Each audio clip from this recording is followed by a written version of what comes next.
आपका पर्स। शुक्रिया।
पहचानती हो? नहीं, मुझे पहचानती हो? नहीं, मुझे पहचानती हो? नहीं, मुझे पहचानती हो? मुझे पहचानती हो? मुझे पहचानती हो? मुझे पहचानती हो? क्या तुम्हारी याद भी तुम्हारी तरह बेवफा हो गई है?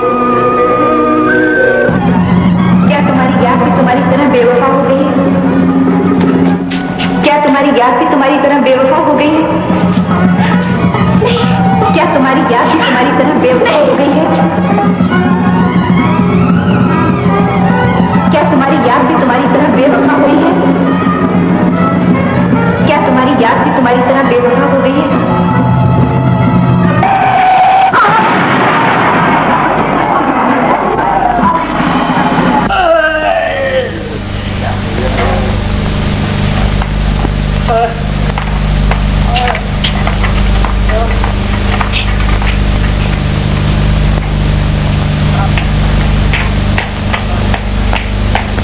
डॉक्टर, एक एक्सीडेंट केस है।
बता सकती हो उन हरे भरे दरख्तों के दरमियान सिर्फ एक तरफ खिजारा सीधा क्यों है? जी तो बताओ ना नर्स। ठहरो नर्स।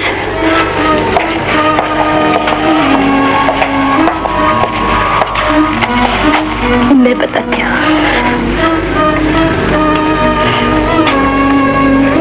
तुमने मेरी बात का जवाब नहीं दिया डॉक्टर। ये दिया, शुक्रिया। क्या आप बता सकती हैं, उन हरे भरे दरख्तों के दरमियान सिर्फ एक दरख्त खिज़ा रसीदा क्यों है?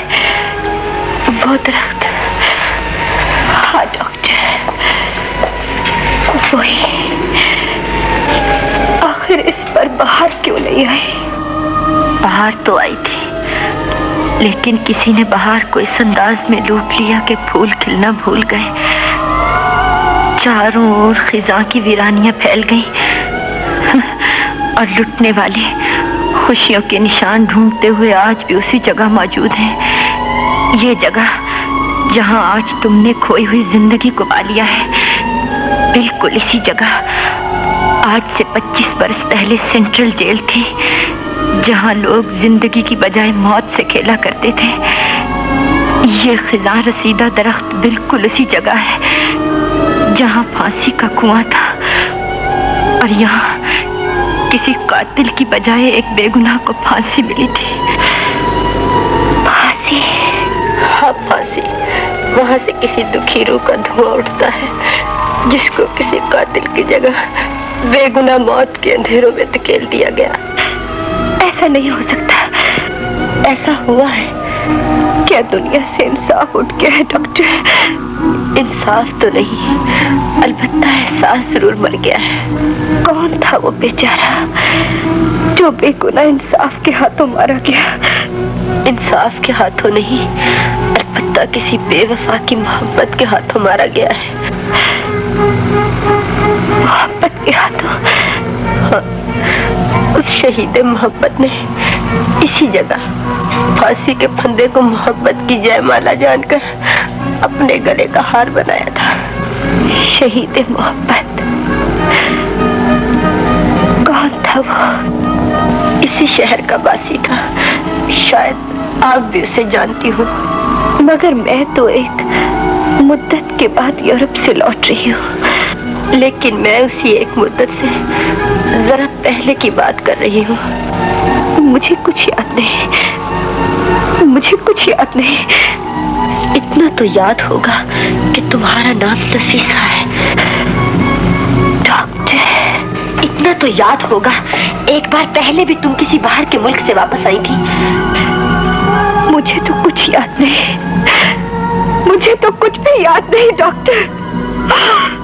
क्या तुम्हारी याद भी तुम्हारी तरह बेवफा हो गई है? क्या कह रही हो डॉक्टर? वही जो तुम सुनना नहीं चाहती, वही जो आग में कहे बगैर नहीं रह सकती। क्या तुम्हारी याद भी तुम्हारी तरह बेवफा हो गई? डॉक्टर, खुदा ने यूं कहो डॉक्टर, यूं ना कहो। खुदा, मुझे कुछ मालूम नहीं, मुझे कुछ भी याद नहीं। उस कहानी को जल्दी से कह डालो डॉक्टर, वरना मैं मर जाऊंगी, मैं मर जाऊंगी। याद तुम्हारी मर चुकी है, ज़मीर तुम्हारा मर चुका है, फिर भी जिंदगी का दावा करती हो। मुर्दा लाश नहीं, औरत के ज़मीर को मुर्दा ना कहो डॉक्टर। अगर अब भी तुम्हारा ज़मीर जिंदा है तो मैं तुम्हारे माजी को जरूर दोहराऊंगी। आज से 25 बरस उम्र की बात है, जब तुम आला तालीम हासिल करके यूके से घर लौटी थी।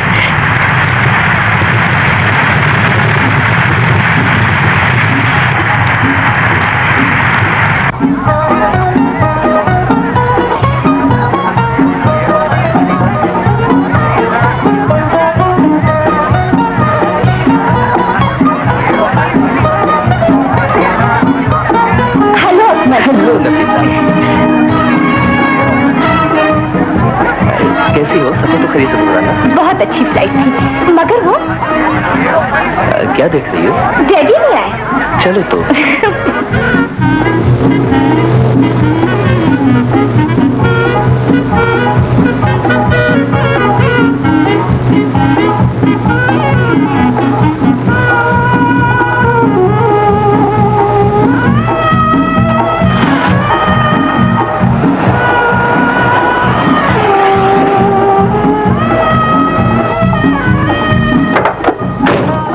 सलाम बाबा।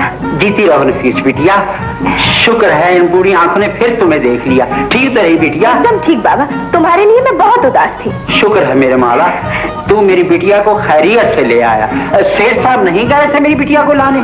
कहाँ गए थे? बस मैं एकदम उनसे नाराज हूँ, सबसे नाराज हूँ। किसी से एक लफ्ज भी नहीं बोलूंगी। और तो और अमजद भी मुझे एयरपोर्ट पर लेने नहीं आया। हाँ, ये तो वाकई नाराज होने वाली बात। बस मैं कल ही लंदन वापस चली जाऊंगी। मेरी लाडली बिटिया बिल्कुल वैसी की वैसी रही।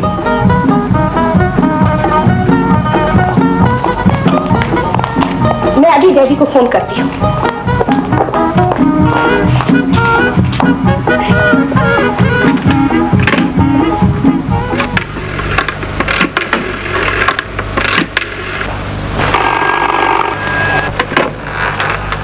हेलो हेलो बिटिया, आ गई तुम? खैरियत से तो पहुंची? जाइए, बस हम आपसे नहीं बोलते, बिल्कुल नहीं बोलेंगे, सारी जिंदगी नहीं बोलेंगे, बस हाँ। नाराज हो गई मेरी चंदा। तुम नहीं बोलोगी तो हम सारी जिंदगी मनाते रहेंगे। हम फिर भी नहीं बोलेंगे आपसे। अरे मेरी लाडली बिटिया, चलो गुस्सा थूक दो, अपने डैडी को माफ कर दो। मुझे ऐन उस वक्त जब तुम्हारा प्लेन लैंड करना था, कुछ फॉरेनर्स के साथ एक बिजनेस डील फाइनलाइज करनी थी, इसलिए मैं एयरपोर्ट नहीं आ सका। ऐसा भी क्या बिजनेस कि हमको वहाँ कोई लेने भी नहीं आया? कोई भी नहीं, मगर मैंने तो अकमल को भेजा था। खाली अकमल साहब आ गए तो कौन सी क़यामत होगी? आप नहीं आए, अमजद साहब नहीं आए, खाली अकमल से क्या होता है? खैर चलो बिटिया, तुम अकमल को लेकर ऑफिस आ जाओ, हम तुम्हें मिलने के लिए बहुत बेचैन हैं।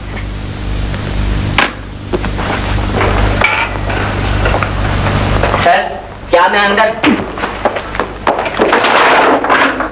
बदतमीज। Yes sir. बेहुदा। Yes sir. सर वो जो कुछ कहना अंग्रेजी में कह ले, बाहर चपरासी खड़ा है। परफेक्टली ऑलराइट सर, इजाजत। Get out!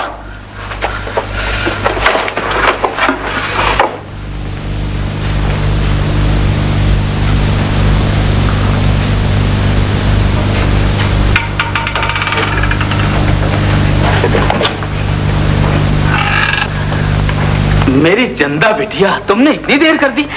हम तुम्हारे लिए इतने उदास थे कि सारा शहर हमें वीरान मालूम होता था। जाइए डैडी, हम आपसे नाराज हैं, हम आपसे बिल्कुल नहीं बोलेंगे। भाई तुम ही हमारी सिफारिश कर दो, हमें माफ कर दे। हम किसी की सिफारिश नहीं सुनेंगे। अरे नहीं बेटे, बात दरअसल ये थी कि बाहर से आए हुए मेहमानों को कल दोपहर की फ्लाइट से वापस जाना था, इसीलिए हम तुम्हें रिसीव करने नहीं आ सके। वरना तुम्हें तो मालूम है कि हमारी जिंदगी में तुमसे ज्यादा अहम और कोई चीज नहीं है। बिल्कुल बिल्कुल। आप चुप रहिए जी। कैसे आएंगे बेटी? तुम्हारी इस तस्वीर को देखने अमजदी, कभी कभार मैं सोचती हूँ तुम फनकार भी हो और पत्थर भी। खामोश तस्वीरों में जान डाल देते हो, लेकिन क्या? काश तुम इसे समझ सकते। हाँ अमजद, मैं तुम्हें ये बताने आई थी कि नफीसा लंदन से वापस आ चुकी है। मुझे मालूम है। मैं जानती थी अमजद। एक आरज़ू है तमाम जिंदगी का हासिल। क्या?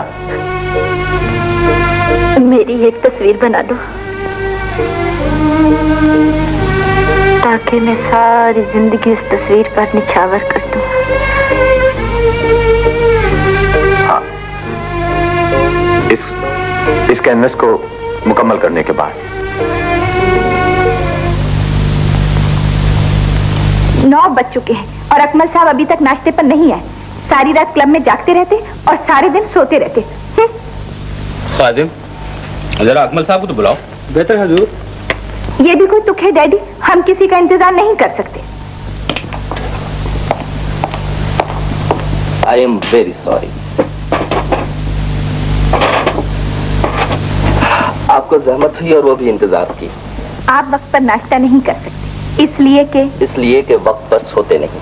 आपका इरशाद बजा। जी नहीं, आप बिल्कुल गलत हैं। भाई हमारी बिटिया को नाराज मत किया करो अकमल, तुम बहुत नालायक हूँ। नाश्ता देर से करने की सजा ये है कि आप मुझे अमजद के घर छोड़ कर आएंगे। सजा मंजूर, लेकिन ये अमजद साहब कौन है? बिटिया का पुराना क्लास फेलो है, बहुत अच्छा आर्टिस्ट है। अच्छा भैया, अब तुम दोनों नाश्ता करो, मैं दफ्तर चला।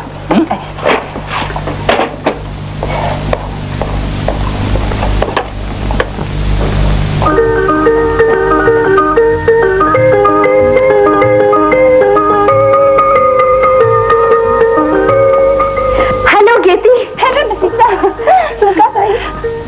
मैंने तो तुमसे सारी उम्र ना बोलने की कसम खा रखी। 3 दिन बाद मिलने आई, इसलिए ना मुझे आने की इत्तला दी थी ना, इसीलिए। प्लीज गेती, मुझे माफ कर दो, इतना टाइम ही नहीं था। और जिन्हें इत्तला दी थी वो कौन सा आ गए? सिवाय इस खास साहब के। आपकी तारीफ बगैर तारीफ के इन्हें अकमल कैसे? ये गेती है अकमल साहब, मेरी जान से ज्यादा प्यारी सहेली, लेकिन बहुत बुरी, एकदम निकम्मी। माफ कीजिए, मुझे आपसे इत्तेफाक नहीं। अच्छा तो ये बात है। खैर छोड़ो फजूल बातों को। लंदन की कहानियां तो फिर किसी वक्त सुनूंगी। तू जा कहाँ रही है? कुछ नहीं, बस जरा यूं ही काम से जा रही थी। कोई बहुत ही बड़े आर्टिस्ट हैं अमजद साहब, उनसे मिलने। जी अच्छा, तो फिर मैं चलूं? अरे अरे थोड़ी देर तो बैठो ना। मैं तो सिर्फ इसलिए आई थी कि हम सब स्टूडेंट्स डॉक्टर्स रेड क्रॉस के लिए एक कॉन्सर्ट कर रहे हैं, सोचा अंकल को इनवाइट करूं। कॉन्सर्ट? ओह वंडरफुल। जी हाँ। अच्छा तो तू सिर्फ अंकल को इनवाइट करने आई थी और नफीसा को इनवाइट नहीं करेगी? प्लीज गेती, मुझे माफ कर देना। मैं सिफारिश करता हूँ। आपकी सिफारिश की कोई जरूरत नहीं। अच्छा तो फिर मैं चलती हूँ नफीस, जरूर आना। और आप भी आ जाइएगा। Thank you. आओ चले। लेडीज पर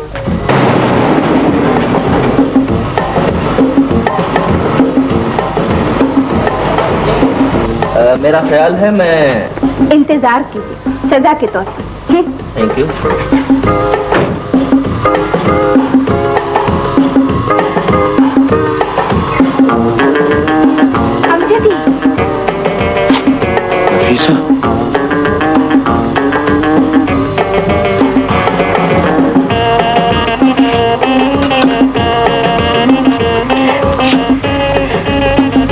मुझे लंदन से आए हुए पूरे 3 रोज हो लिए। मैं जानता। तुम मुझे एयरपोर्ट पर लेने नहीं आए, मुझसे मिलने घर नहीं आए, मैं पूछ सकती हूँ क्यों? शायद तुमने मुझे दिल से याद नहीं किया नफीस। कैसी बातें करते हो अमजद? मैं तो हर वक्त तुम्हारे मुतालिक सोचती रहती थी कि तुम कहाँ हो और कैसे हो।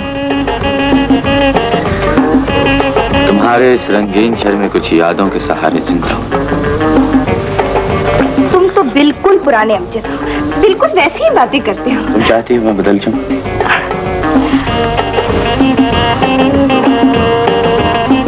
मोहब्बत का लाजवाल शाहकार। ताज मत बनाओ अमजद। लोग कहते हैं कि जिस घर में ताजमहल हो उस घर में मोहब्बत परवान नहीं चढ़ती। नफीस,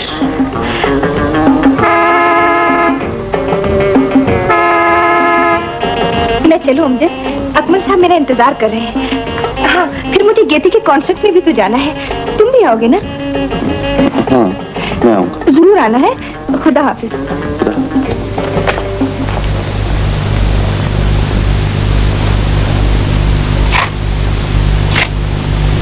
लोग कहते हैं कि जिस घर में ताजमहल हो। हजरत आपकी तशरीफ यावरी का शुक्रिया। खुश आमदेद, खुश आमदेद।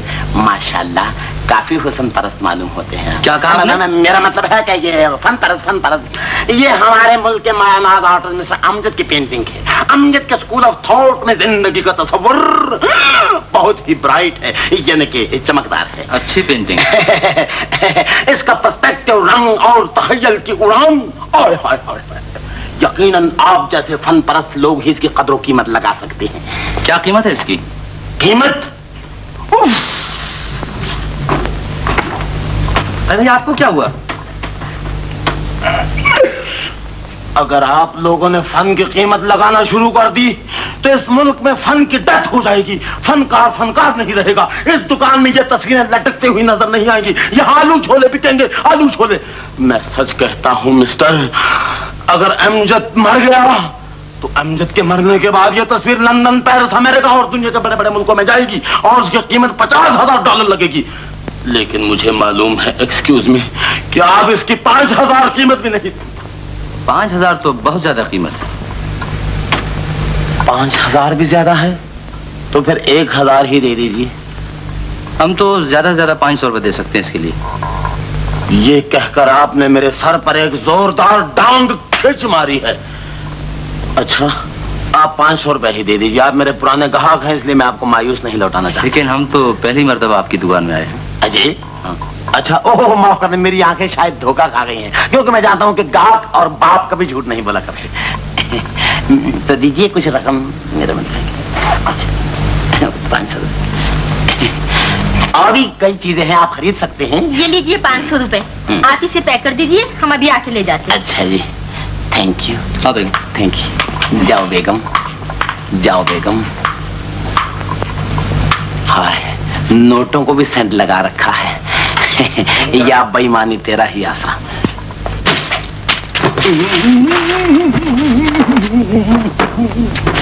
अगर तेरी तस्वीर बनाने में बड़ी मुश्किल पड़ी, तेरी तस्वीर बनाने में। वालेकुम सलाम। भैया जी, आपके सिलसिले में तशरीफ ले आया साहब, और वो भी ऐन बेवक्त। क्या मतलब? मतलब ये कि मैं तो खुद तुम्हारे पास जाने का इरादा कर रहा था। क्यों जी, खैरियत? खैरियत क्या होगी जी, खाक होगी खैरियत। तुम्हारी तस्वीरें बिकती बिकाती तो है नहीं। मियाँ उठाकर ले जाओ अपनी तस्वीरों को, दफा करो उनको। मैं तो यहाँ खुद एक लॉन्ड्री खोलने का इरादा कर रहा हूँ। हाँ, बिकती नहीं है तस्वीर? बिल्कुल। लेकिन वो क्या? वो वो खूब याद दिलाया तूने बेटे। वो तस्वीर मैंने तुम्हारी चच्ची के सिरहाने लगा दी थी, बस देखकर तब उठी। तुम तो जानते हो कि तुम्हारी चच्ची जरा आर्टिस्टिक माइंड औरत है। नहीं, आपकी चच्ची? नहीं, मेरी चाहिए, तुम्हारी चच्ची यानी मेरी बीवी। अच्छा। लेकिन चचा जी बेटे, मैं इसलिए आया था कि मुझे कुछ पैसे चाहिए अपनी नई पेंटिंग के, कुछ रंग और कैनवस लाने के। हाँ, तुम्हारा चचा बागली इतने रुपए कहाँ से लाए बेटे? अच्छा, तुम बच्चे जो हुए मेरे, लो ये 10 रुपए ले। नहीं चाचा, मुझे 10 रुपए नहीं, मुझे 200 रुपए चाहिए, वरना क्या करोगे? वरना मेरी जिंदगी का शाहकार नहीं बन सके। उस कोने में आओ। आपको इख्तिलाफ क्यों हो गया? जल्दी बताओ क्या कहना चाहते हो? मैंने तुम्हारी चच्ची को हकीम क्या में लेके जाना है। चाचा, मुझे सिर्फ 200 रुपए दे दीजिए, मुझे जरूरत है। बहुत तंग करते हो बेटे। लो ये 200 रुपया एक, और ये तो। शुक्रिया। लेकिन ये इसे कर समझो, जब मांगू मुझे दे देना, या बेईमानी तेरा ही आसरा। भाई वो हमारी तस्वीर पैक कर दिया आपने? आपकी तस्वीर? कैसी तस्वीर? किसकी तस्वीर? अभी जो आपको पैसे दे के गए थे। मुझे पैसे देकर गए थे? कब देकर गए थे? भाई हम अभी आपको पैसे दे के गए थे और कह गए थे तस्वीर पैक करके रखो, हम वापस आके लेते हैं। हाँ, ओ आई सी। माफ करना जी, एक्सक्यूज मी, जरा मेरी नजरें धोखा खा जाती है। जवाब नहीं आपकी नजरों का। जी क्यों शर्मिंदा कर रहे हैं जी? आपकी नजरों का भी माशाल्लाह। लीजिए, ये आपकी तस्वीर पैक हो, उठाइए। अब वो जी वो पैसे, हाँ, वो शायद आप दे गए हैं मुझे, दे गए।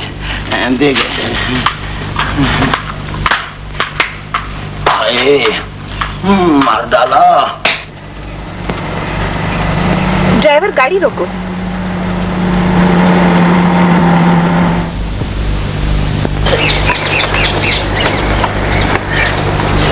हेलो अमजदी। हेलो नफीस। घर पर ढूंढा, शहर का कोना कोना छान मारा, कहाँ रहते हो तुम? जी? चलो मेरे साथ। कहाँ? मैंने नेकलेस खरीदना है। लेकिन मैं। तुम आर्टिस्ट हो, तुम्हारी पसंद यकीनन मुझसे ज्यादा अच्छी होगी। अमजदी प्लीज ना, जरा दिखाइएगा। क्यों अमजदी, ये अच्छा है, खरीद लिया जाए। खरीदने वाली चीज की अच्छाई या बुराई जानने से ज्यादा उसकी जरूरत अहम होती है। आप खरीद लें, लेकिन क्या? मोती झूठे। तो फिर क्या, अच्छे तो है ना? काश सच्चे भी होते। तुम तो फिर बारीक बारीक बातों में उलझ गए। क्यों तनवीर साहब, कैसा है ये? वंडरफुल, बहुत अच्छा है। ऐसा नेकलेस मेरी नजरों के नीचे से तो आज तक नहीं गुजरा। इसे पैक कर दीजिए। तनवीर, बिल दे दो।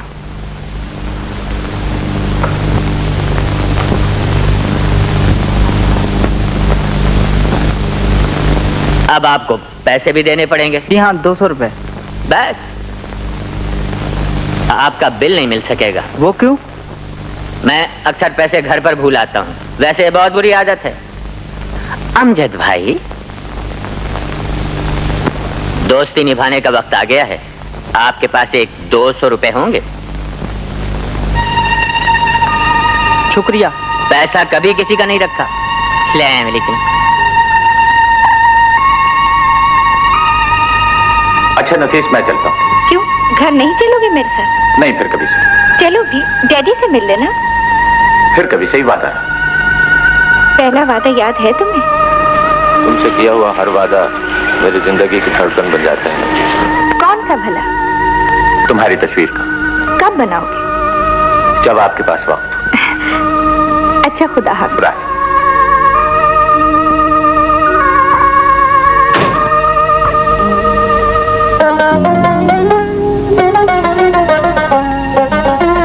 इन रंगीन और मुअत्तर तन्हाइयों में आ जाने की माजरत चाहता हूँ। आइए आइए, तशरीफ लाइए।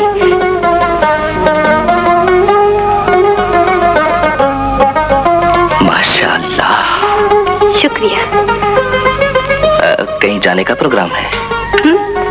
आपके साथ नहीं, लेकिन मुझे आपसे कुछ जरूरी बातें करनी है। फिर कभी सही। मसरूफियत काफी अहम मालूम होती है। शायद आपकी जरूरी बातों से ज्यादा। नफीसा। बस जल गए। खुदा हाफिज।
आ गई अमजदी। तारे निकल आए तो आसमान का दामन और चमकदार हो जाता है। नींद आ जाए तो ये आंखें। बस बस, ज्यादा ना बनाइए। मैं जानती हूँ आप फनकार हैं। और तुम वो तसव्वुर हो जो फन को जन्म देता है, वो फजा हो जहाँ से रंग फूटते हैं। शुक्रिया जी। ये सब कुछ आप अपनी तस्वीर के बारे में कह रहे हैं ना? जी ठीक कहा आपने। नफीस, कभी कभार मैं सोचता हूँ कायनात की तमाम रंगीनियां तुम्हारी इन आंखों में आन छुपी हैं। जब तुम आंखें बंद करती होगी तो जमाने भर में अंधेरा छा जाता होगा। अमजदी प्लीज मजाक ना करो। मैं चलो अमजदी। खुदा हाफिज।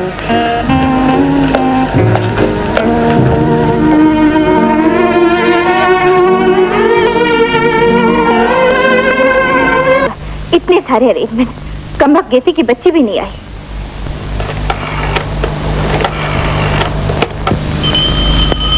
गेती, ओ गेती बेटा। जी आई अम्मी। देख तो किसका फोन आया है।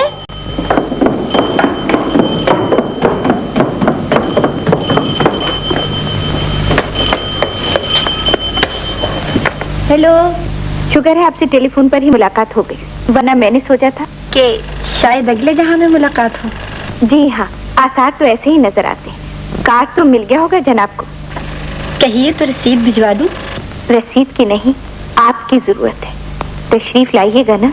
ओह, तकल्लुफ छोड़, मुर्दार मेरे कान जल गए हैं। देखना कहीं खुद ना जल जाना। आपकी मौजूदगी में कैसे जल सकती हूँ हुजूर। तो फिर आओगी न डालें? तुम बुलाओ और मैं ना आऊं। अच्छा ये तो बताओ कौन कौन आ रहा है। मेरा मतलब है किस किस को बुलाया है इस पिकनिक पार्टी पर। अरे भाई, सब कॉमन फ्रेंड्स होंगे। क्यों, खैरियत तो है? किसकी सिफारिश करनी है? मैं भला किसकी सिफारिश करूंगी सवाए अपनी। प्लीज मुझे जरूर बुलाना। चल हट मुर्दा, फिर वही जली कटी बातें। जल्दी से आ जाना, इतने सारे काम मुझसे अकेले नहीं होंगे। या अल्लाह, मुझे तो वहशत सी हो रही है।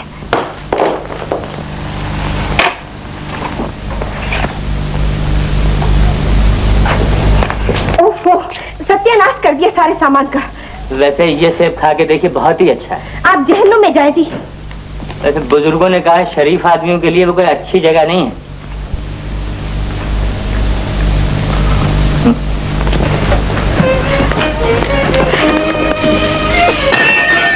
प्लीज गुस्सा तो कीजिए, कहीं जलजला ना आ जाए। आप चुप रहें जी, आपकी वजह से पार्टी मेरी है, इसलिए इसकी तमाम सिरदर्दी मेरे जिम्मे। मुझे हुक्म दीजिए, बंदा हर खिदमत के लिए हाजिर है। कहिए तो एक एक इनवाइटी के यहाँ पर्सनली कार्ड दे आऊं? जी शुक्रिया, अब तक सबको कार्ड मिल भी चुके होंगे, सिवाय अमजद के। क्यों, उन्हें नहीं बुलाइएगा? उन्हें कार्ड देने में खुद जाऊंगी, और अगर हो सके तो आप। जी जी, इरशाद। मुझे वहां तक छोड़ दो।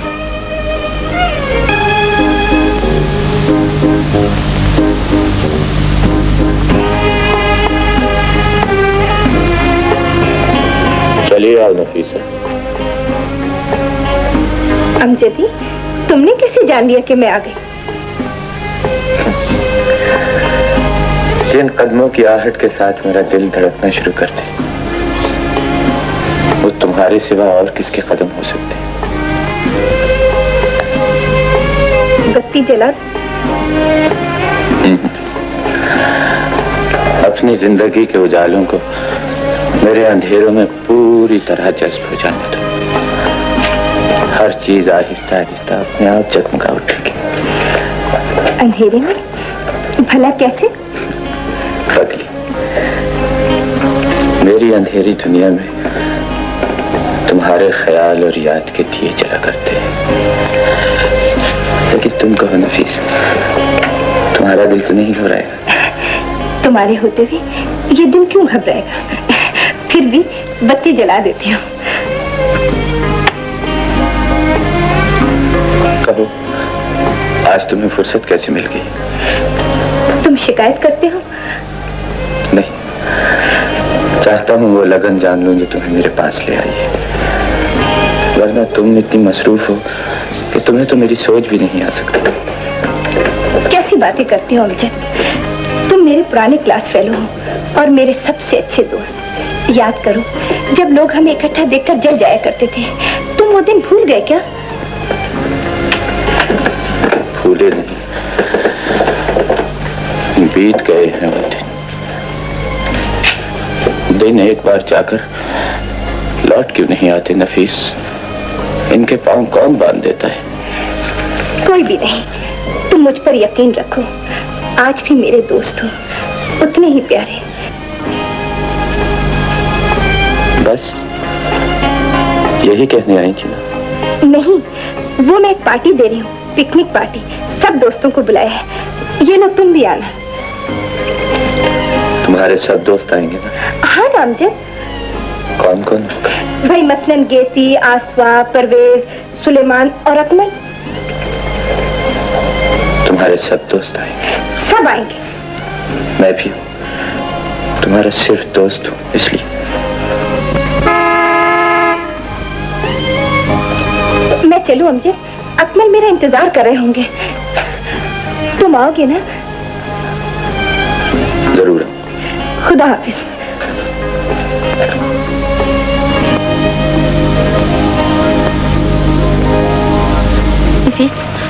वो तुम्हारे अमजद साहब नहीं आए? न जाने क्यों नहीं आए, उन्हें शायद। आप क्यों उसका इंतजार कर रही हैं? मिस्टर अकमल, ये मेरा जाती मामला है। I am sorry.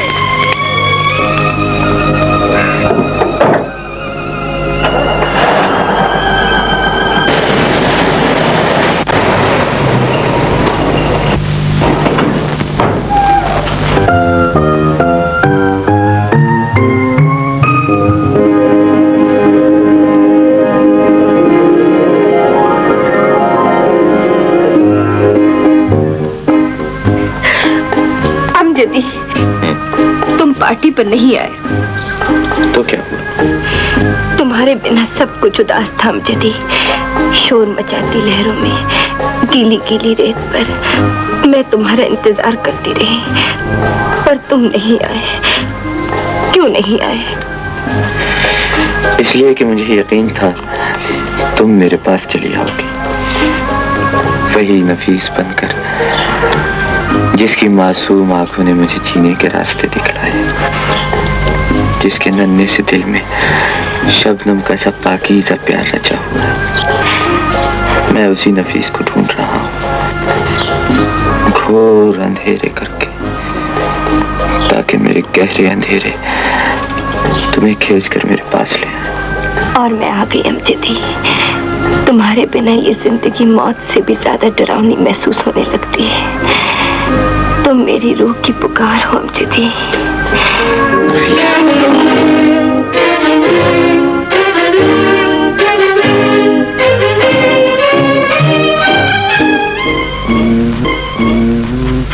कैसी तस्वीर बनाई मैंने। अरे हाँ, खूब याद आया, ऐन वक्त याद आया, बर वक्त याद आया। अमजद से पैसे वसूल करने हैं मैंने, 200 रुपया वसूल करना है। मेरे प्यारे बेटे अमजद, खुश रहो। तुम्हारी तमाम तस्वीरें चोरी हो गई हैं। पुलिस की तफ्तीश जारी है। जल्दी मेरे 200 रुपए भेज दीजिए, क्योंकि मैंने पुलिस की पैरवी करनी है और बाकी खर्चे अखराजात हैं। और अगर तुमने मेरे 200 रुपए न भेजे तो मैं खुद आकर तुम्हारे गिरेबान से पकड़ लूंगा तुझे और तुम्हें फकत तुम्हारा चचा। अमजद, कोई भी नहीं।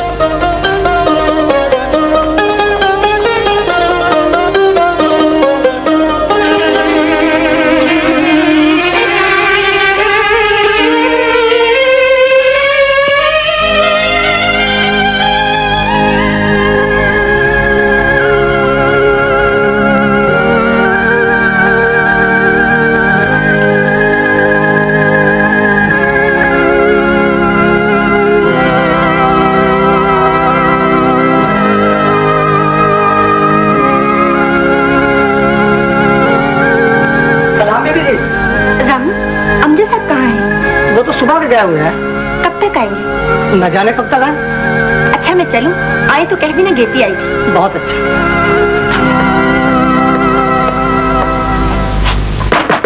ए मिस्टर,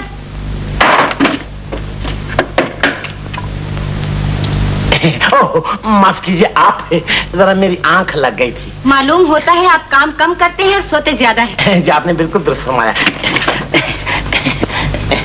ये देखिए कितनी खूबसूरत, कितनी दिलफरेब और कितनी दिलकश है ये तस्वीर। जी जी ये हमारे मुल्क के मायानाज आर्टिस्ट मिस्टर अमजद की बनाई हुई तस्वीरें हैं। मैं करीब इन सब की फरमाइश करने वाला हूँ, यानी कि नुमाइश करने वाला हूँ। माशाल्लाह माशाल्लाह, सुभान अल्लाह। काफी फन परस्त दिल पाया है आपने। जी बस क्या करूँ मोहतरमा, इसी शौक के मारे मैंने ये कारोबार स्टार्ट किया है। तो मोहतरमा कौन सी तस्वीर पैक करूँ? इन सब के क्या दाम होंगे? जी क्या कहा, आप सब खरीदेंगी? बस 500 रुपए फी पीस लगा देता हूँ आपके लिए। जी 500 रुपए? जी हाँ 500 रुपए सिर्फ आपके लिए रियायत कर रहा हूँ। मैं समझी 5 रुपए। 5 रुपए? अजी ला हौल वला कुव्वत, जी आप किस जमाने की बात कर रही हैं मोहतरमा? आज के जमाने की, आपके जमाने की। मोहतरमा शायद आप भूल रही हैं, मेरे ख्याल में आप घर से सब्जी निकली थी और ये तस्वीरें खरीदने चली आई। जी नहीं, सब्जी खरीदने नहीं, मैं तस्वीरें ही खरीदने आई थी। मोहतरमा फिर एक बार अपने जहन पर जोर दीजिए, आप कुछ पजल हो गई हैं। अच्छा फजूल बातें छोड़ें, 60 रुपए फी पेंटिंग के हिसाब से आप दे सकते हैं तो दे दीजिए, वरना आप भी तो मिस्टर अमजद से 50 एक पेंटिंग खरीदते हैं ना, मैं भी खरीदूंगी। जी मोहतरमा क्या गजब कर रही हैं, खुदा के लिए क्यों मेरा कारोबार बर्बाद कर रही हैं? रुक तो जाइए। मैं सिर्फ 60 रुपए दे सकती हूँ। चलिए आप 70 ही दे दीजिए। मोहतरमा ईमान से 3 दिन से फाके हूँ, कुछ बोनी करवा दीजिए। आप झूठ बोल रहे हैं। मैं सच के चले 65 ही कर दीजिए। अच्छा ध्वनि और कम कर देता हूँ। अच्छा चलिए सारी तस्वीरें पैक कर। Thank you thank you. तस्वीरें ये देखिए भेजा था। क्या बात है बाबा? बस शेर साहब के पास बैठी थी, आज तस्वीर के वास्ते नहीं आ सकेगी। वैसे तो खैरियत है ना बाबा? हाँ बेटी और कोई बात नहीं, तुम तो ठीक रहे ना? हाँ मैं ठीक हूँ बाबा। बाबा देखो मैं नया जूता लाया। हाँ बड़ा खूबसूरत और अच्छा जूता है। बाबा ऐसा एक जूता पहले भी मेरे पास था, लेकिन ये मुझे इतना पसंद है मैंने सोचा। बाबा एक बात कहूँ बाबा, बुरा तो नहीं मानो? कहो बेटे। वादा करो बाबा, मेरी बात मान लो। मैंने कौन सी बात डाली है आज तक तुम्हारी? बाबा ये जूता तुम ले लो। अरे नहीं बेटे नहीं, तुम शौक से लाए हो, तुम पहनो इसे। बाबा देखो मेरा दिल टूट जाएगा, मेरे पास ऐसा एक दूसरा है ना। नहीं बेटे नहीं। तुम्हें मेरी कसम बाबा। हाँ बाबा। अच्छा बेटे तो ऐसा करो, वो पहले वाला मुझे दे दो। हैं? अच्छा बाबा मैं अभी लाता। पगला कहीं का। केटी बेटे, ये चिट्ठी आई है तुम्हारे नाम। यूनिवर्सिटी से आई है अम्मी।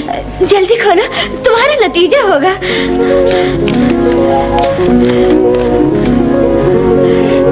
अम्मी जान मैं पास हो गई। तेरा शुक्र है, मेरी बेटी डॉक्टर बन गई। मेरी बच्ची। अम्मी अब तो मैं सबको पार्टी दूंगी, एकदम शानदार पार्टी। मेरी बच्ची।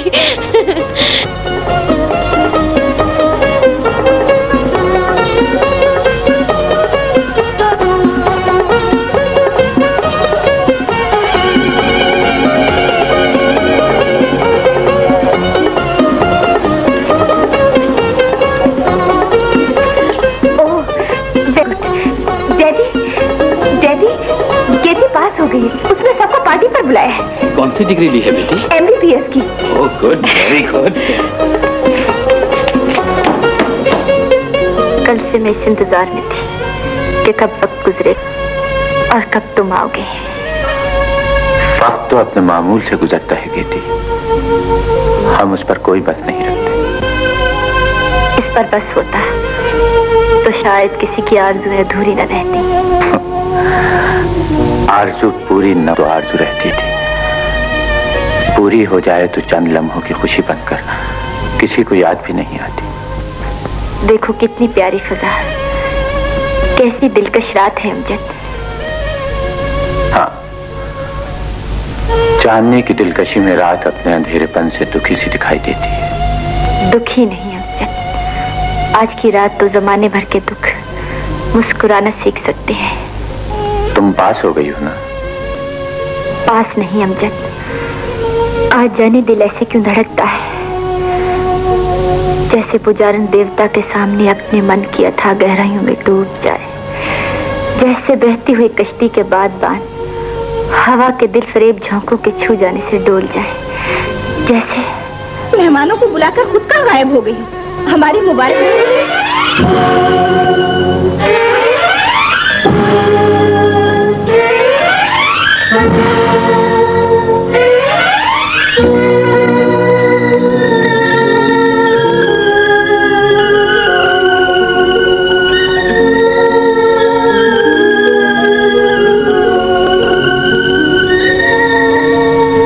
मुबारक हो गई थी। शुक्रिया, बड़ी तलाश के बाद ये दिन मिला है तुम्हें। ढूंढने से चीजें मिल ही जाया करती हैं, लेकिन तुम्हारी तरह नहीं। अरे भाई, ये बातों ही बातों में क्या तकरार चल निकली है? मुअज़्ज़िज़ ख़वातीन व हज़रात, आपको सुन के ताज्जुब होगा कि आज इस घर में खाना पक्का है और कहते हैं बटेगा भी। लिहाजा खाना बटने से पहले गाना हो जाए। ख्यालात तो आपके बड़े पाकीज़ा हैं खाली पेट में। बहुत बहुत शुक्रिया। तो फिर आज मेरा ख्याल है अमजद साहब को गाना चाहिए। जी नहीं, मैं नहीं गा सकूंगा। आपके सुर कैसे? माफ कीजिए, मैं भी आपकी तरह बेसुरा हूँ।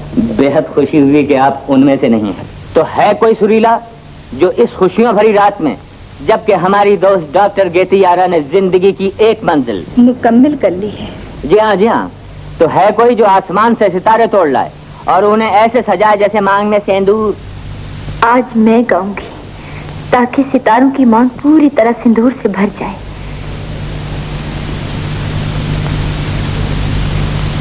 आज की इस खुशी में तुम मेरे साथ शरीक नहीं होगी? तुम्हारा मतलब?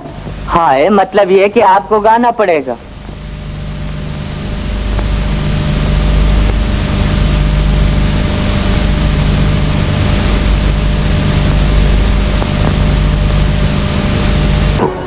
ये फिजा भी चुपचाप सी है, शायद इसे भी किसी दुख का सामना करना पड़ गया। तो तुम्हारी खामोशी का ताल्लुक भी किसी ऐसे ही... मुझसे वो बातें क्यों पूछते हो? जिन्हें मैं महसूस करने के लिए खुद खामोश रहना चाहती हूँ। मुझे ना जाने मुझे क्या हो गया है।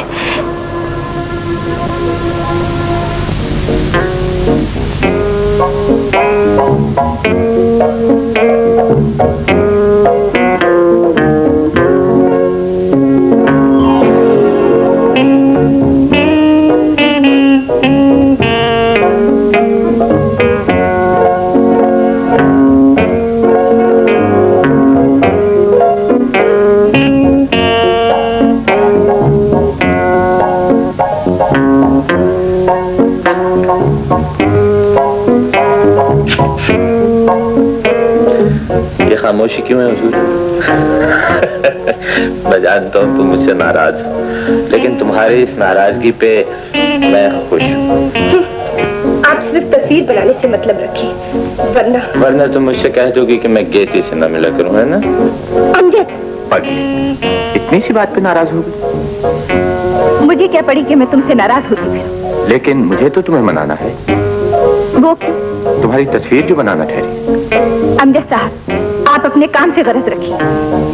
मुझे अमजदी से अमजद साहब मत बनाओ नफीस। जिस सच को तुम्हारी बदली हुई आंखों ने जाहिर कर दिया है, उसे छुपाने की कोशिश मत करो। मैं जानता हूँ मुझे गेती के नजदीक देखकर तुम्हारा प्यार गुस्से में बदल गया है। अमजदी, मुझे तुमसे प्यार नहीं, नफरत है। तुम झूठ बोल रहे हो। तुम्हें किसने कहा? तुम्हारी आंखों में जिनमें आंसू तैरते हैं।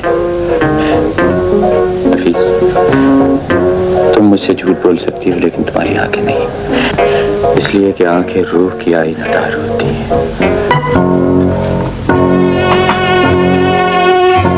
फजल जी सरकार। ठीक तो हो ना? आपकी दुआ है सरकार।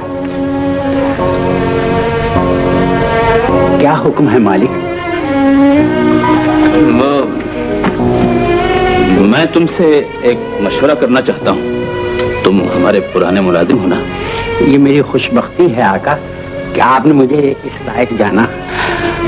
दरअसल कुछ दिनों से हम नफीस बिटिया की शादी के मुतालिक परेशान हैं। माशाअल्लाह, जरूर करनी चाहिए आका, मगर इसमें परेशानी की क्या बात है? किसी मुनासिब बर का इंतखाब कर लीजिए। बिल्कुल बिल्कुल, हमारा ख्याल था। अकमल के बारे में तुम्हारा क्या ख्याल है? मेरा ख्याल क्या वक़्त रखेगा मालिक? सबसे पहले बिटिया की पसंद का ख्याल रखना चाहिए, जिसकी जिंदगी का सवाल है। बिटिया को इससे क्या इख्तिलाफ हो सकता है? अकमल बड़ा अच्छा लड़का है, और फिर हमने नफीस को बिल्कुल लड़कों की तरह पाला है। अच्छी तालीम दिलवाई है, वो हर अच्छाई बुराई को जांच सकती है। और फिर हम अपने मरहूम दोस्त से वादा भी कर चुके हैं। फिर भी हुजूर, मेरा ख्याल है बिटिया की राय जरूर मालूम कर लेनी चाहिए। हमें तुमसे इत्तेफाक है। तो फिर फजल सरकार, तुमने नफीस को माँ की तरह पाला है, तुम हमें उसकी राय से आगाह करो, ताकि हम अपनी जिंदगी में इस फर्ज से भी सुबकदोश हो जाएं। बेहतर सरकार।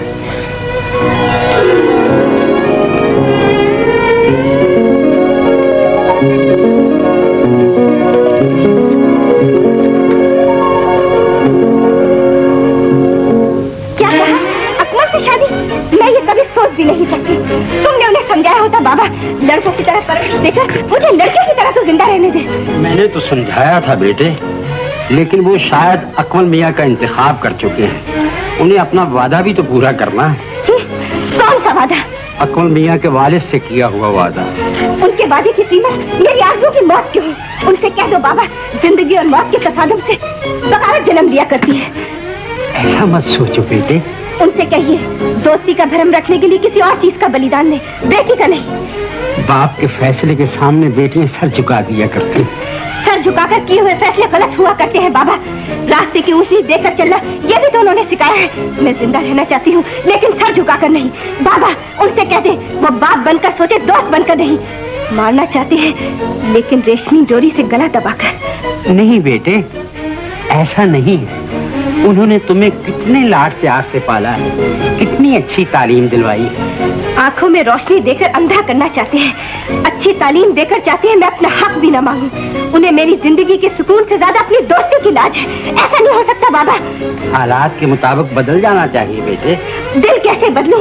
जाइए उनसे कह दीजिए उनकी बेटी अकमल से हरगिज़ शादी नहीं कर सकती। शुक्र है खुदाया, तूने मेरी परवरिश की लाज रख दी। विलायत की तालीम ने मेरी बिटिया की आंखों की रोशनी नहीं छीनी। शुक्र है तेरा।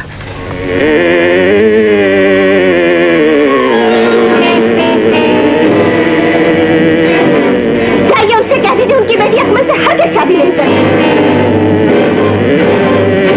जाइए उनसे कह दीजिए उनकी बेटी अकमल से हरगिज़ शादी नहीं कर सकती।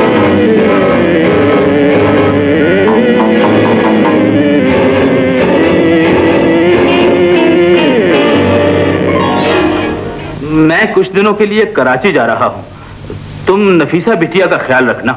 जी जी, बहुत बेहतर। आप बेफिक्र रहे। अच्छा, अब मैं चलता हूँ। खुदा हाफिज। खुदा हाफिज।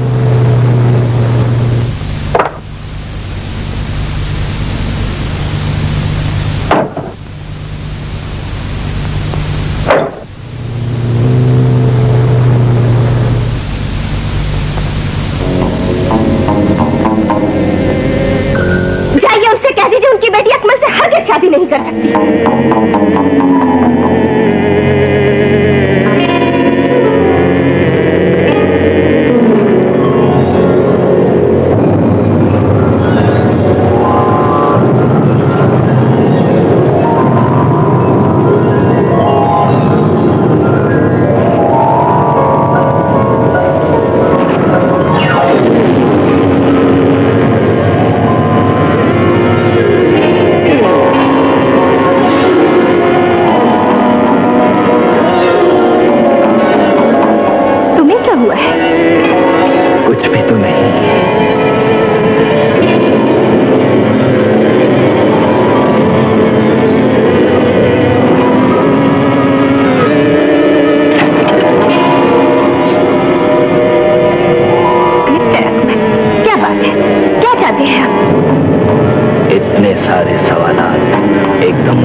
तूफान और अंधेरे को गले मिल जाने दो नफीसा।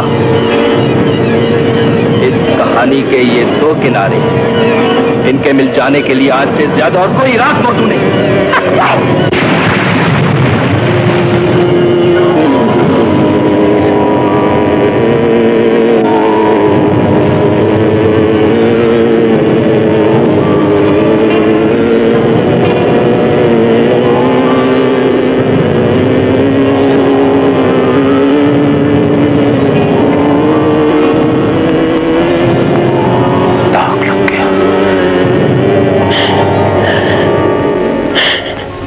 तूफान आया और गुजर भी गया। तू डूब गई नफीसा, तू डूब गई। बेहतर सरकार। अकमल, सुना है रात बड़ा जबरदस्त तूफान आया? जी जी हाँ। हमारे करीब ही कहीं बिजली गिरी? जी जी जी हाँ। तूफान आए तो बिजली गिर ही जाती है। जाने किसका घर जला होगा। घर जले या दिल जले, लेकिन तूफान कौन रोक सकता है चाचा जान। बिटिया कहती है कि वो कमरे ही में नाश्ते करेंगी सरकार। क्यों, खैरियत? शायद तबीयत नासाज। तूफान के खौफ का असर है शायद। आओ गेती, मैं बहुत दिनों से तुम्हें तलाश कर रही थी। कितनी अजीब बात है, हम एक ही कोशिश में मसरूफ हैं, लेकिन शायद सबब मुख्तलिफ हो। तुम अपनी पुरानी तंज दोहराओगे। नहीं, ये बात नहीं नफीस, मैं तो सिर्फ ये कहना चाहती हूँ, तुम जिंदगी को समझ लो। मैं खूब समझती हूँ। नहीं, तुम तो इसे खेल समझती हो और जानती हो खेल ही खेल में चीजें बिगड़ जाया करती हैं। कह दो कि तुम्हें बिगड़े हुए खेल पसंद है, लेकिन मेरी जान बिगड़े हुए खेल और जिंदगी में जमीन आसमान का फर्क होता है। तुम कहना क्या चाहती हो? साफ साफ कहो। ये तो वो कहानी है नफीस, जो मेरे आंसुओं ने लिखी है, तुम्हारे कानों ने सुनी और दिल ने महसूस की है। फिर भी मुझसे पूछती हो कि मैं क्या कहना चाहती हूँ। गेती, मैं तुमसे भीख मांगती हूँ, अपनी नहीं, किसी की जिंदगी की। किसी की जिंदगी से इस तरह मत खेलो कि वो मौत से गले मिल जाए। ये बड़ा खौफनाक खेल होगा नफीस, और उसके पास तो बड़ा मासूम दिल है। जवाब दो कि तुम्हें आज के इस खेल से क्या मिलेगा? तुम क्या चाहती हो? तुम शादी कर सकती हो, किसी एक से इंतखाब कर लो, उसके लिए जिसके वास्ते तुम्हारा दिल धड़कता है। मैं जानती हूँ तुम किस उलझन में गिरफ्तार हो। मैं ये भी जानती हूँ तुम्हारा मुआशरा, तुम्हारा स्टेटस अकमल का इंतखाब करेगा, और अमजद, तुम्हें दोनों में से एक से शादी करना होगी, अमजद या अकमल। एक से शादी करनी होगी, अमजद या अकमल।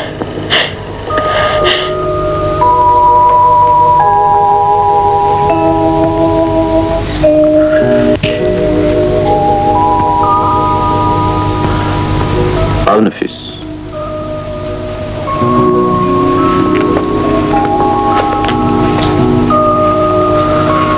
क्या बात है, आज तुम बहुत उदास दिखाई देते हो। कुछ नहीं, ऐसे। फिर भी नफीस, तुम्हारे चेहरे पर दाग लग गए। कहाँ? तुम्हारी तस्वीर पर, और चेहरे का दाग हुस्न की पाकीज़गी पर बददुआ धब्बा है नफीस। लेकिन ये कब हुआ? तूफान की रात। मैंने बहुत कोशिश की नफीस कि ये दाग दूर हो जाए, लेकिन छोड़ो इसे, ये दाग तो अब लग चुका है। और मुझे तुमसे कुछ जरूरी बातें करनी है।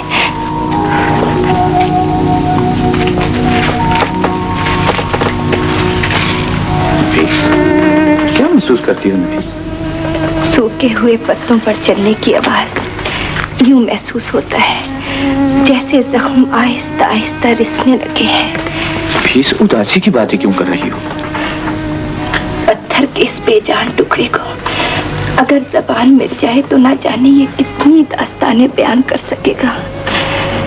अनकही कहानियों में इतना सोच क्यों होता है अमजदी? कैसी बातें सोच रही हो नफीस? जिंदगी में कुछ बातें खामोशी से सोचनी पड़ती हैं, तुम उन्हें खामोशी से सुन सकते हो। जल्दी कहो।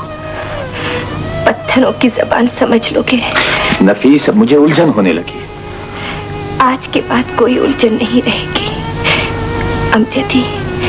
मुझे एक कहानी याद है, सुनोगे? जरूर सुनो। चांद को देखा है तुमने?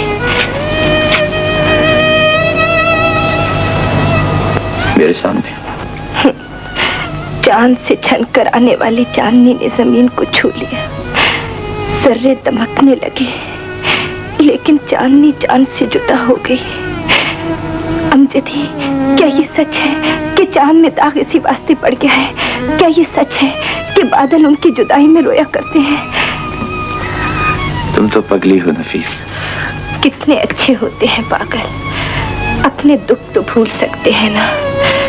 खैर छोड़ो इस कहानी को। आज मैं अपनी जिंदगी का सबसे अहम फैसला करना चाहती हूँ।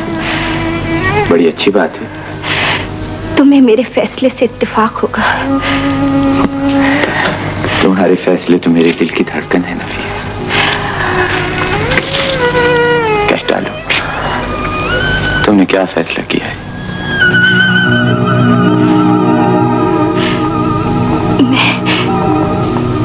मैं शादी करना चाहती हूँ अकमल से।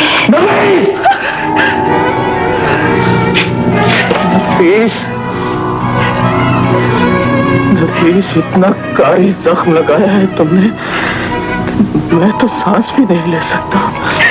मेरी बात तो सुनो अमजद। अब कुछ नहीं सुना जा सकता नफीस। नफीस, तुम्हारी बेवफाई की दास्तान बहुत रंगीन है। अमजद, मुझसे पूछो तो सही कि ऐसा क्यों हुआ? मुझे मालूम था नफीस, ये टिमटिमाते हुए दिए बुझ जाएंगे। टिमटिमाते हुए दिए बुझ जाएंगे नफीस। मुझे मेरे घोर अंधेरों में छोड़ दो, चली जाओ। चली जाओ नफीस, तुमने मुझे लूट लिया है। तुमने मुझे लूट लिया है नफीस। अमजद, अमजद।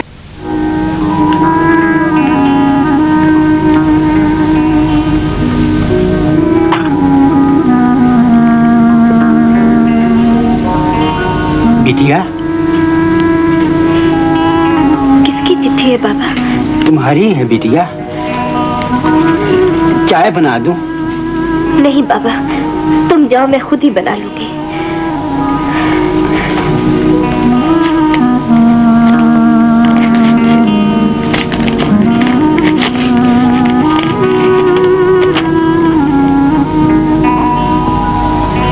नफीस, तुम्हें बिलाखिर एक शख्स के साथ जिंदगी गुजारनी है। अब मुझे सिर्फ ये फैसला करना होगा कि हम दोनों में से किसको जिंदा रहना है, मुझे या अकमल को। मेरी जिंदगी को इतनी बेदर्दी से रौंद कर तुम्हें अकमल के पास जाने का कोई हक नहीं। अकमल की जिंदगी को मौत की वादियों में धकेल कर अपने हुकूक की हिफाजत करने को मैं संगदिली नहीं कहूंगा। अमजद,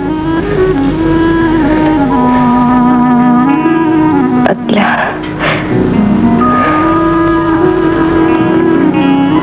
प्यारे अमजद, परसों मेरी सालगिरह है। तुम जरूर आ जाओ, सिर्फ मेरे लिए। सालगिरह की रात मैं तुम्हें सब कुछ बता दूंगी, बिल्कुल साफ साफ। उसके बाद तुम जो भी मशवरा दोगे मैं वैसा ही करूंगी। जरूर आ जाना। उस रात तुम मेरे घर रहना। फकत नफीसा।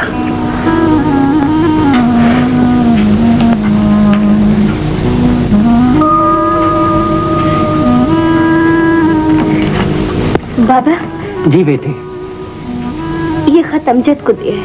अच्छा बेटे।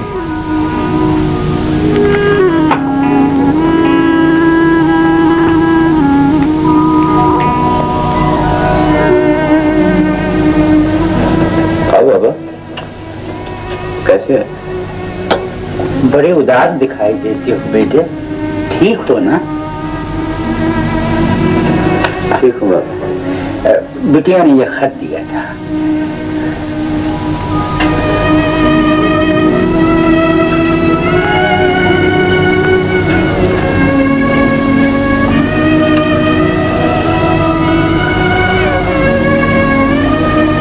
मैं जाऊं बेटे? नहीं बाबा, रुक जाओ। नफीसा बेगम की एक अमानत है मेरे पास, ये लेके जाओ बाबा, उन्हें दे दे।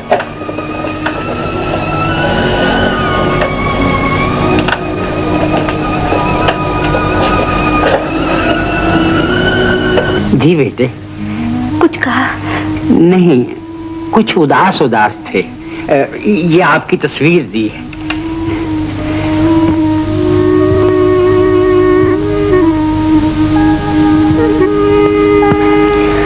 इसे कहाँ रखूं बेटा? सामने रख दो बाबा।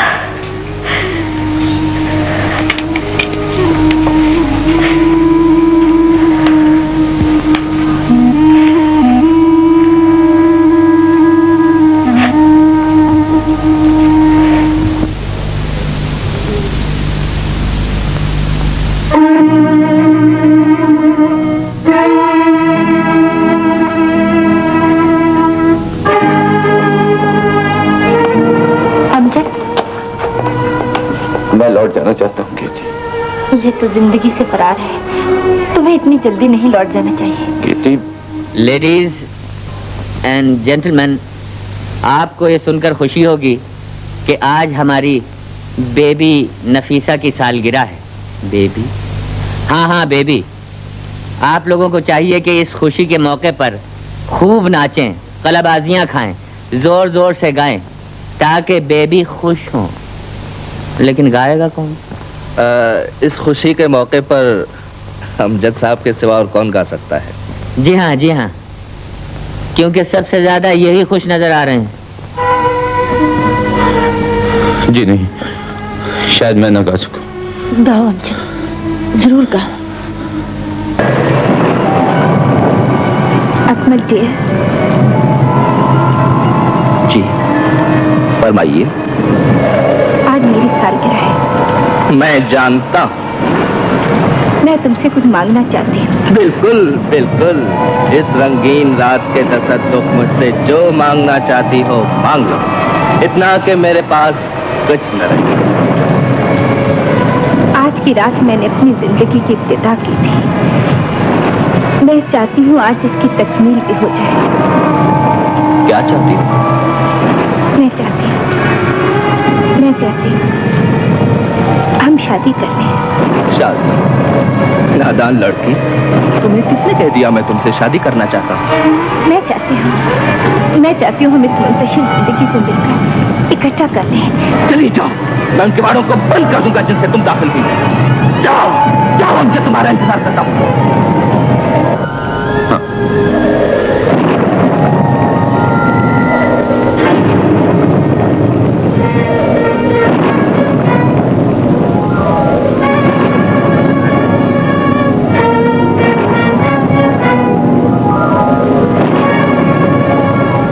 मैं जानता था तुम जरूर आओगी। तुम्हें अपने भरपूर वार पर बड़ा नाज था। नहीं, मैं इन रास्तों के नशेबो फराज से वाकिफ हूं। ये ऊंचे नीचे रास्ते तुम जैसी दिल फरेब लड़कियों को बेबस जरूर कर देते हैं, लेकिन वो जिंदा रहा करती है। अकमल, जिंदगी और मौत के दरमियान बहुत कम फासला होता है, इसे और कम करने की कोशिश ना करो। कितनी खूबसूरत है ये धमकी। काश ये खूबसूरत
मुझे कराची के लिए सेकंड क्लास की एक सीट चाहिए, मिल जाएगी? जी हाँ।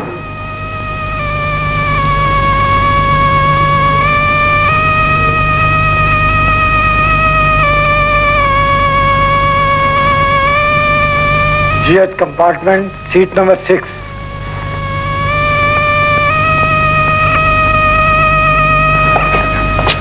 मकतूल की लाश इस कमरे में है। जी, इसमें। आप यहीं ठहरे।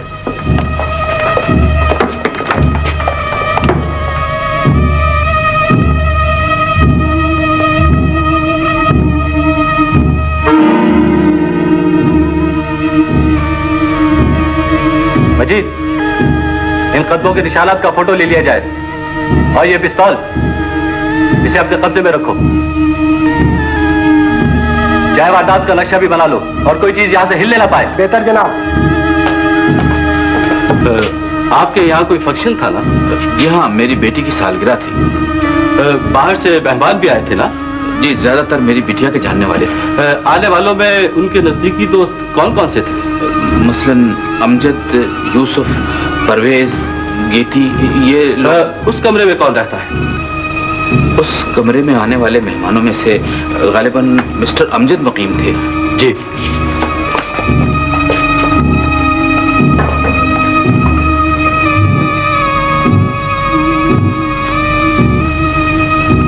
आपकी बिटिया के बयानात लेना जरूरी है। जी, वो तो बेहोश हैं। अकमल मियाँ की मौत की खबर सुनकर उन्हें बिल्कुल होश नहीं रहा। उन्हें किसने बताया? मैंने हुजूर। फिर भी हमें उनके कमरे तक ले चलो। चलिए। अमजद साहब आपकी बेटी के बहुत अच्छे दोस्त थे। उनकी मकतूल से कोई दुश्मनी वगैरह थी? जी नहीं हुजूर।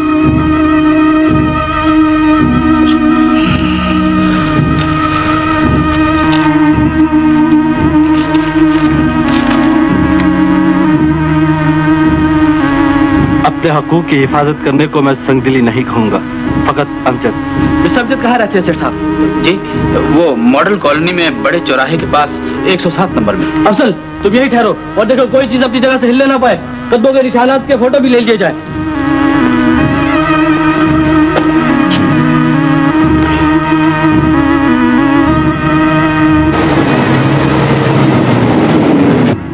वही निशानात, इन निशानात का भी फोटो ले लो। बहुत बेहतर। अमजद साहब कहाँ है? मालिक, वो तो कराची चले गए। यहाँ कब आए थे? अभी थोड़ी देर हुई, बहुत जल्दी में थे। कराची जाने वाली गाड़ी सर कौन से स्टेशन पर होगी? जी, अब तो गालबन मदनापुर पहुंचने वाली होगी। शुक्रिया।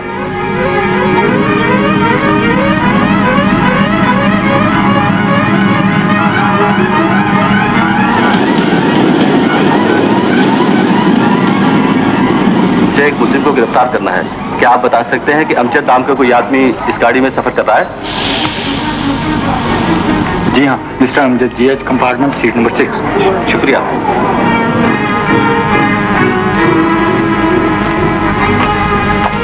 आपका नाम? अमजद। इन्हें गिरफ्तार कर लो। लेकिन मुझे किस जुर्म में गिरफ्तार किया जा रहा है? आपको सब मालूम हो जाएगा। इन्हें ले चलो।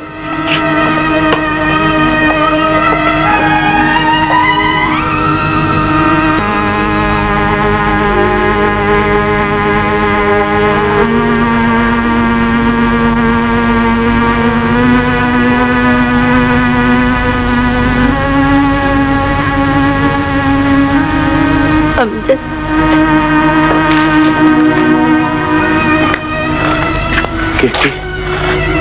कहती मैंने कोई कत्ल नहीं किया, मैं बिल्कुल बेकसूर हूँ। मैं जानती हूँ तुम बिल्कुल बेकसूर हो। मुझे मालूम था मेरा अमजद कातिल नहीं हो सकता। घबराओ नहीं, कानून अंधा और बहरा नहीं। शहर का बड़े से बड़ा वकील तुम्हारी सफाई में पेश होगा। लेकिन कहती ये सब कुछ कैसे हुआ है? सालगिरह की रात अकमल अपने कमरे में मुर्दा पड़ा था। उसे पिस्तौल से कत्ल कर दिया गया। कुछ समझ में नहीं आता कहती। न मालूम नफीसा किस हाल में। अकमल की मौत के सदमे से अभी तक होश में नहीं है।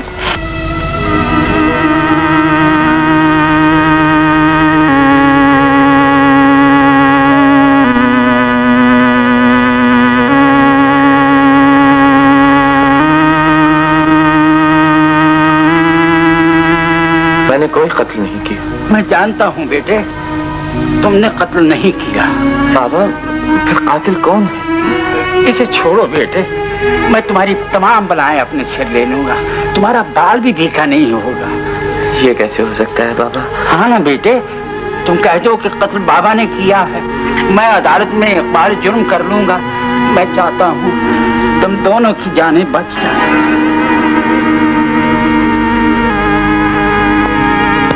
बाबा, तुम जानते हो ना मैं बिल्कुल बेकसूर हूँ। बिल्कुल बेटे, इसीलिए तो मैं चाहता हूँ कि तुम्हारी जान बच जाए। बाबा फिर मुझे बताओ असली कातिल कौन है? बताओ बाबा, बेटे जल्दी बताओ बाबा, असली कातिल कौन है? वरना मैं इकबाल जुर्म कर लूंगा और मेरी मौत की जिम्मेदारी तुम्हारी गर्दन पर होगी बाबा। लेकिन बेटे बता डालो बाबा, असली कातिल कौन है, ताकि उसे उसकी जुर्म की सजा मिलनी चाहिए। बताओ बाबा। मत पूछो उसका नाम बेटे, ये मेरी जिंदगी का राज है। उगल डालो उस राज को बाबा, वरना नफीसा, नफीसा, नफीसा, अकमल की कातिल। मगर ये सब कैसे हुआ बाबा? मुझे कुछ मालूम नहीं बेटे, मैं तो बेहोश बिटिया को उसके कमरे तक ले आया था। मेरा नाम ले दो बेटे, मैं चाहता हूँ तुम दोनों की जान बच जाए। मैं भरी अदालत में इकबाल जुर्म कर लूंगा। तुम जाओ बाबा, सब ठीक हो जाएगा बाबा।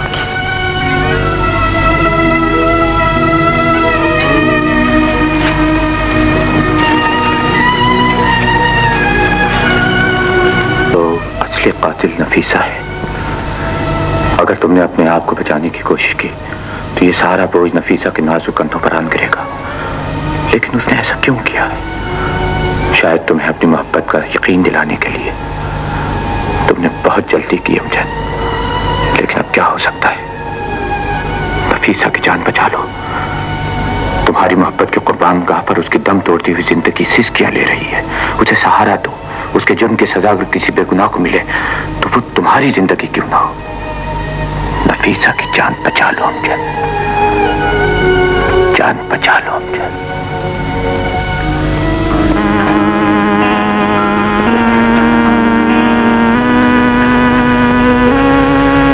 ज्यादा सदमे की वजह से इनकी नर्व्स डेड हो गई। अकमल मियां की मौत के सदमे ने मेरी बच्ची को न जाने क्या कर दिया है डॉक्टर।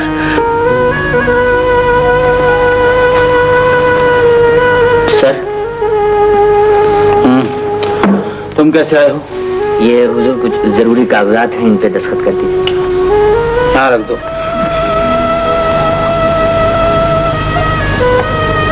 नफीसा की शादी कर दीजिए।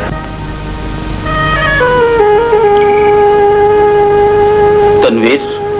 Yes sir. तुम्हारी शादी हो गई है? जी नहीं। हम काफी दिनों से बिटिया की शादी के लिए परेशान हैं। परेशानी की क्या बात है हुजूर? तुम क्या जानो कि बेटियां बाप के लिए एक उलझन के सिवा और कुछ नहीं होती। हम चाहते हैं कि अपनी जिंदगी में ये बोझ। बहुत खुशकिस्मत है ये बोझ सरकार। तो फिर कहाँ की जाए बिटिया की शादी? किसी भी शरीफ आदमी से जो उन्हें खुश रख सके। हाँ, जो उसे खुश रख सके। वैसे हम अपनी बिटिया की जिंदगी के लिए तमाम खुशियां उसके कदमों में ढेर कर देंगे। दुरुस्त है। तनवीर जी, क्या ये नहीं हो सकता कि तुम ये खुशियां समेट लो? क्या कह रहे हैं सरकार? मैं? हाँ तनवीर, हम चाहते हैं कि हमारी जिंदगी में तुम बिटिया को खुश रखने की कोशिश करो। ये तो मेरी खुशनसीबी है हुजूर।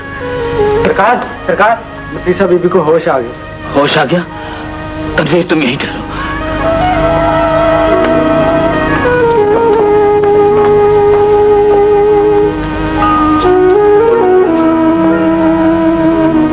नफीसा, नफीस बेटे,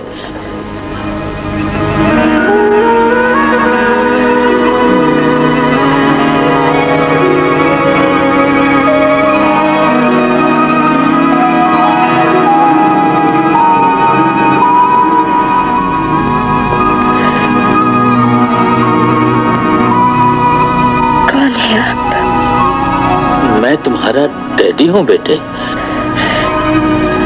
किसका डैडी? तुम्हारा नफीसा बेटे। कौन नफीसा? ये सब क्या है? मैं कहाँ हूँ? ये तुम्हारा घर है बेटे। मेरा घर? ये झूठ है, ये सब झूठ है। ये सब झूठ है, ये सब झूठ है।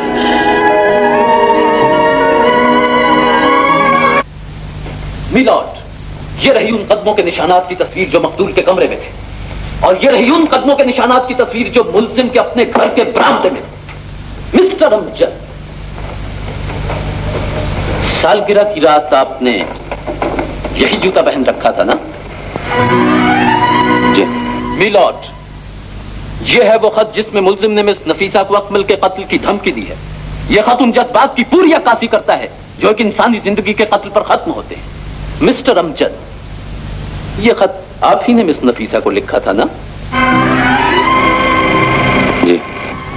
मिलॉर्ड, मुल्जिम के लिखे हुए खत से यह साफ जाहिर होता है कि मुल्जिम को मिस नफीसा से मोहब्बत थी।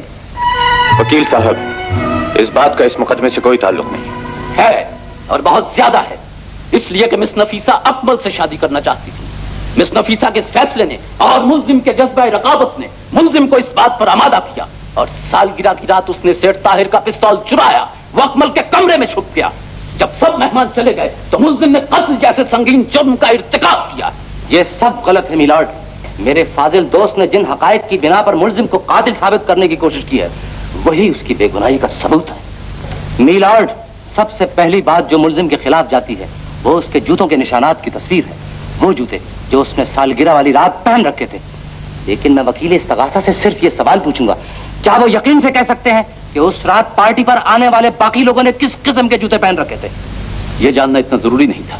बहुत जरूरी था, इसलिए कि यह भी तो हो सकता है कि उस रात उस घर में मौजूद किसी और शख्स ने भी ऐसा ही जूता पहन रखा हो।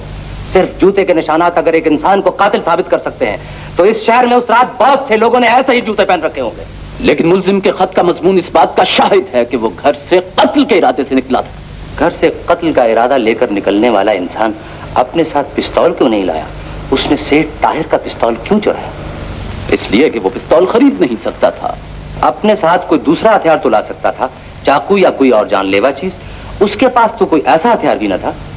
मिलॉर्ड, इसका मतलब है कि मुल्जिम अमजद का कत्ल का कोई इरादा न था, और ये खत उसने एक जज्बाती कैफियत के तहत लिखा था।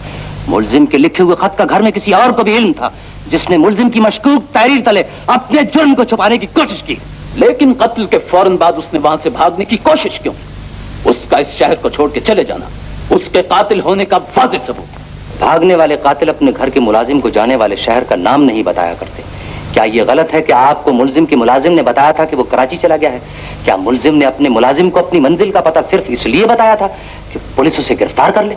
मिलॉर्ड, अगर उसे जुर्म के खौफ से भागना ही था तो वो मुलाजिम को गलत शहर का नाम भी बता सकता था। लेकिन ये मुल्जिम की घबराहट और उसकी भूल भी हो सकती है। कानून अगर सिर्फ इस भूल की वजह से मुल्जिम को कातिल मान लेगा तो मैं सिर्फ इतनी गुजारिश करूंगा, ये सुकून, ये इत्मीनान एक कातिल के चेहरे की खासियत नहीं, वो जज्बा जिसने इस मौजूद अदालत को इकबाल जुर्म करने के बावजूद मुकदमे की कार्रवाई जारी रखने पर मजबूर कर दिया। इंसानी हमदर्दी और मोहब्बत के सिवा और कोई जज्बा न था। मिलॉर्ड, मैं यकीन से कह सकता हूं कि कानून मुजरिम से कभी मोहब्बत नहीं किया करता। मुल्जिम अमजद, इस्तगासा के दलाइल और सफाई की जरह सुनने के बाद अदालत ये चाहती है कि हर मजबूरी और खौफ को नजरअंदाज करते हुए तुम अगर अपनी सफाई में कुछ कहना चाहो तो कह सकते हो। मुझे कुछ नहीं कहना जैसा, सिवाय इसके कि यह कत्ल मैंने किया। अगर आपने जुर्म का इकरार ही करना था तो इस मुकदमे की कार्रवाई के दौरान आप खामोश क्यों रहे? इसलिए जैसा है कि जो लोग मुझे बचाना चाहते थे, मैं उनका दिल तोड़ना नहीं चाहता था। जुर्म का इकबाल इसलिए करता हूं कि अपने जुर्म से इंसाफ और आपकी अदालत से सजा चाहता हूं। आप जुर्म कर रहे हैं मिस्टर अमजद, खुदारा कुछ तो सोचिए। वकील साहब, मुझे बचाने की कोशिश का बहुत बहुत शुक्रिया। मैंने जो कुछ कहा सच कहा कि अकमल का कत्ल तुमने किया है, लिहाजा जेर दफा 302 ताज़ीरात हिंद तुम्हें सजाए मौत का हुक्म दिया जाता है।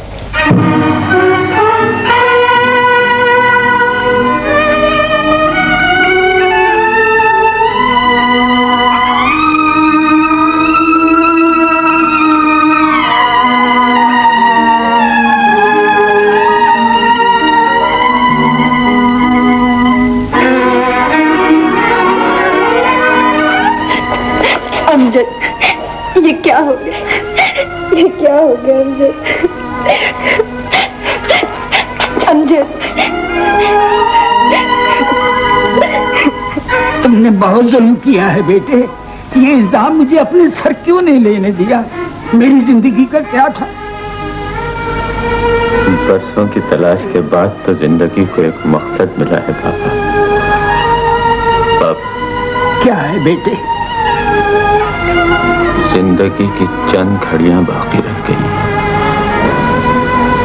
लेकिन जाने क्यों एक आरज़ू अभी तक जिंदा है। पूरी कर सकोगे? क्या आरज़ू है बेटे? सिर्फ एक बार नफीसा को देखना चाहता हूँ। तुम मुझे यहाँ क्यों लाए हो? ये कौन है? नफीसा। तुम्हारी आरज़ू की खातिर ले आया था बेटा। इसे तो कुछ याद नहीं। ये सब क्या है? नफीसा।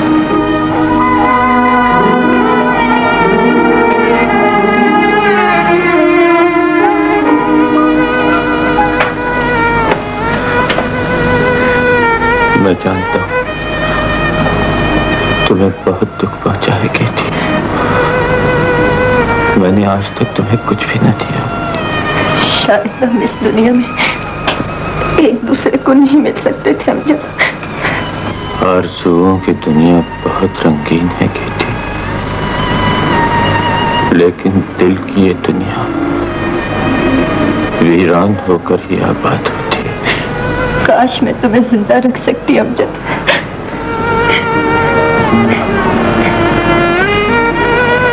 मैं शर्मिंदा हूँ बेटी।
ये थी वो दास्तान जिसे सुनाने के लिए शायद मैं जिंदा रह गई, और ये है तुम्हारी जवानी के हसीन ख्वाब की भयानक ताबीर जिसे दिखाने के लिए तकदीर तुम्हें यहाँ खींच लाई।